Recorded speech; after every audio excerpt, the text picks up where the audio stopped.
15 minute जिसको इसरो के पूर्व चीफ ने कहा कि 15 मिनट्स ऑफ टेरर, वो क्यों कह रहे हैं? आखिर इन 15 मिनटों का राज क्या है? आखिर इन 15 मिनटों में क्या छिपा हुआ है जो भारत के इस बहुत अहम मिशन की नाकामयाबी या कामयाबी को तय करेंगे?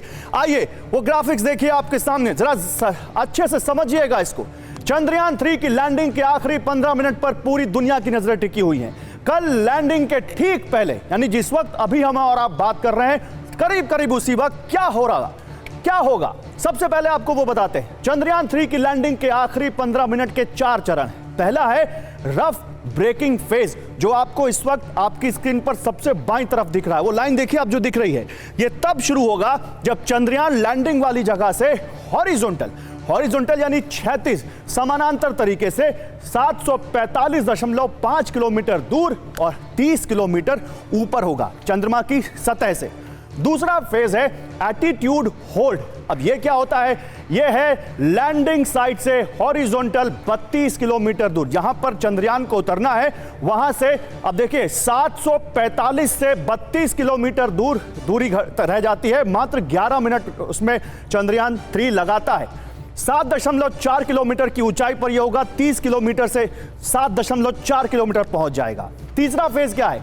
Fine braking. ये लैंडिंग साइट से हॉरिजॉन्टल यानी ऊपर समानांतर जो चल रहा है वहां से 28.52 किलोमीटर दूर और 6.8 किलोमीटर की ऊंचाई पर शुरू होगा ये तीसरा फेज, यानी 30 से सीधे 6.8 किलोमीटर की ऊंचाई रह जाएगी जहां पर चंद्रयान 3 होगा।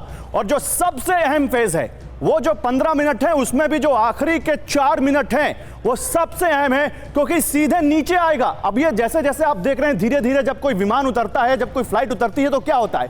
हल्का नीचे आता है। चंद्रयान 3 भी उन 15 मिनट के 11 मिनटों में ऐसा ही कर रहा है। लेकिन जब आखिरी के 4 मिनट बच जाते हैं तो उनमें चंद्रयान 3 की लैंडिंग वर्टिकली होगी, जो लैंडिंग साइट से सिर्फ 800 से 1300 मीटर की ऊंचाई पर होगी। और इसी फेज में चंद्रयान लैंडिंग साइट पर उतरेगा। अब वो 150 मीटर का दायरा है जहां पर वो तय करेगा कि उसको कहां पर उतरना है।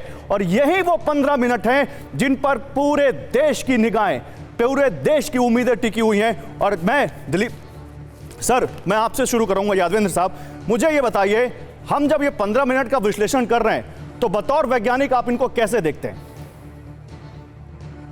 ये एक तो चंद्रयान 2 क्यों फेल हुआ और अब की क्यों हमें सक्सेस की उम्मीद है, इसमें इन्होंने बहुत सारे चेंजेस इसरो ने किए हैं।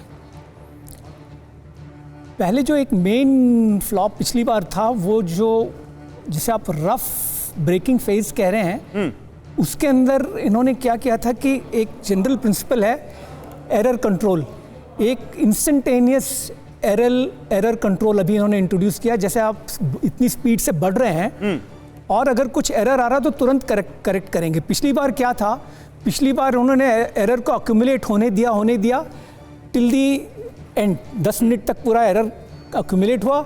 फिर जिसे आप कह रहे हो एटीट्यूड होल्ड फेज, उसके अंदर क्या कहते हैं, कैमरा 45 डिग्रीज तक आना चाहिए। 2 काम कर रहा है, एक तो वो स्पीड रिड्यूस कर रहा है और दूसरा हॉरिजॉन्टल से वो धीरे धीरे अपना एंगल जो है वो 45 डिग्रीज तक at the end of rough phase में होना चाहिए था।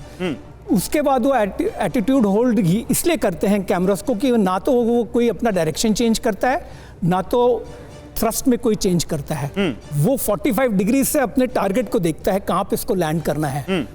उसके लिए वो पहले वो 38 सेकंड्स के लिए था, वो 38 सेकंड्स के लिए कोई करेक्शन नहीं कर रहे, कुछ नहीं कर रहे, आप सिर्फ होल्ड करके रखे हुए हैं कैमरा को। क्योंकि अगर आपको कुछ साइट को अच्छे से देखना है, मुआयना करना है, कैलिब्रेशन करनी है, तो आपको 38 सेकंड्स में वो काफ़ी आगे निकल जाता है।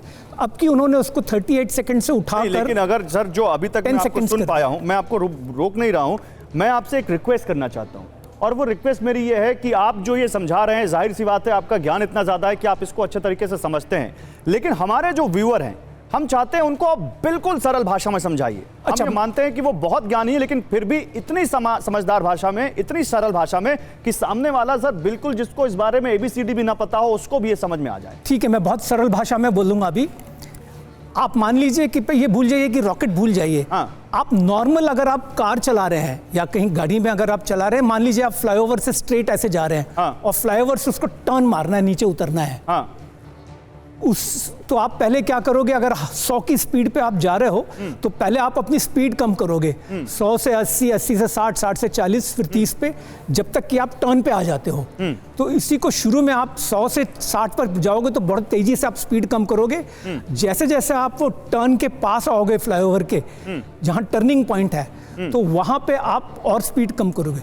वहां आने के बाद आपको क्या चाहिए, आपका स्टीयरिंग आपको एक गति से आपको नीचे वो उतारेगा। तो आप उसको, यही चीज यहां पे होता है जिसको हम रफ फेस बोल रहे हैं, उसको आप अपनी स्पीड बेसिकली कम कर रहे हैं।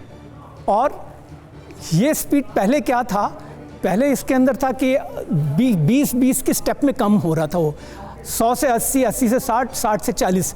अब उन्होंने क्या किया है, उसको फाइन किया, उसको थ्रॉटलिंग उसकी जो है वो 100 से मतलब आप कह रहे हैं कि आपकी भाषा में आप जो कह रहे हैं उसको और सरल करें तो चंद्रयान 2 से जो गलतियां ली हैं हुई, उनसे सबक जो लिए गए उनको यहां पर जरूर इस्तेमाल किया गया है। करेक्ट। तो मैं एक और पॉइंट बताना चाहूंगा आखिरी। उसके बाद जब आप टर्न करते हो तो पहले जो टर्निंग रेट था वो था 10 डिग्री प्रति सेकंड, मतलब वो रेट होती है। अब उसको कर दिया है 25 डिग्री पर सेकंड। मतलब पहले जिस स्पीड से आप कम कर रहे थे उससे तो आप गिर जाते नीचे। अब उसको उन्होंने क्या कहते हैं कि टर्निंग रेट जो है उसको उन्होंने बढ़ा दिया है। ये दो बहुत बड़ा अपने आप में चेंजेस है। एक तो थ्रस्ट कंट्रोल, यानी आप एक्सीलेटर कम ज़्यादा चाहते हो रोड पे अगर आप करना, एकाएक आप क्या कहते हैं कि मान लो आपको 70 पे करना है, तो आप या तो 80 पे चलोगे या तो 60 पे चलोगे, तो आगे टकरा जाओगे या गिर जाओगे। तो ये फाइन ट्यूनिंग जिसको स्लीव रेट बोलते हैं, वो दो चेंजेस बहुत इन्होंने बड़ी इसमें की हुई है। ठीक है।